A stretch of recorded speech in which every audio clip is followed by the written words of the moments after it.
Sickle cell anemia, it is autosomal recessive disorder which is controlled by a single pair of alleles. और यहाँ होता क्या है, यहाँ नॉर्मली जो 6th कोडॉन है उसमें सब्स्टिट्यूशन होगा सिंगल बेस पेयर का, और नॉर्मली जो नॉर्मल हीमोग्लोबिन है उसमें वो जो 6th कोडॉन है वो रिप्रेजेंट करता है ग्लूटामिक एसिड को, और जब वहाँ substitution of single base pair होता है तो वो कन्वर्ट हो जाता है वैलिन में, और इस तरह से नॉर्मल हीमोग्लोबिन जो है दैट बिकम्स एबनॉर्मल हीमोग्लोबिन, और उसकी वजह से डिसीज होती है सिकल सेल एनीमिया।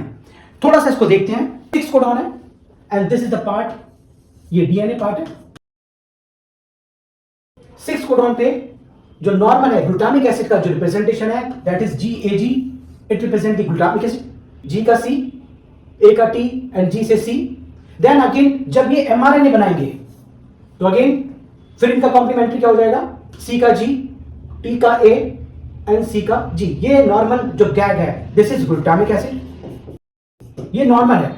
लेकिन सिकल सेल डिसीज में क्या होगा, जो 6 कोडॉन है दिस इज 6 कोडॉन, इसका single base pair A is replaced by the T।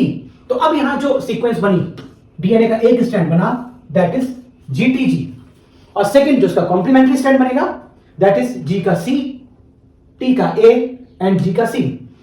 और फिर इससे जब mRNA बनेगा C से G, A से T बनता अगर ये डीएनए होता, बट ये चूंकि mRNA बन रहा है तो T की जगह U, तो A से U एंड G से C।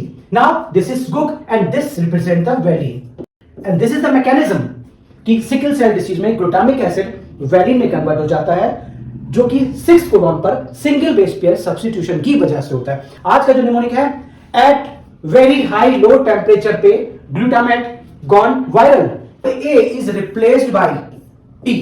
एंड क्या सीक्वेंस है इस जगह पर जहां पर ये चेंज हो रहा है, उस जगह की सीक्वेंस क्या है पूरे कोडॉन की, वो हम इससे याद करेंगे। वेरी हाई लो टेम्परेचर पर glutamate gone viral, V for valine, H for histidine, N for leucine, T for threonine, P for proline, G for glutamic acid, then again gone का G for glutamic acid and V for valine.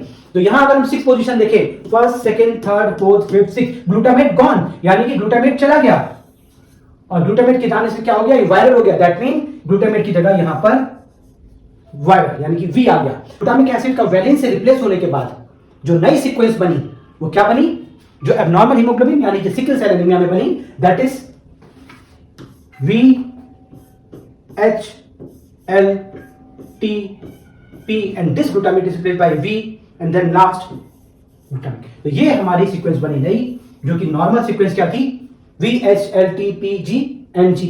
अब ये change हो गई, now this represent the sickle cell disease. Thank you.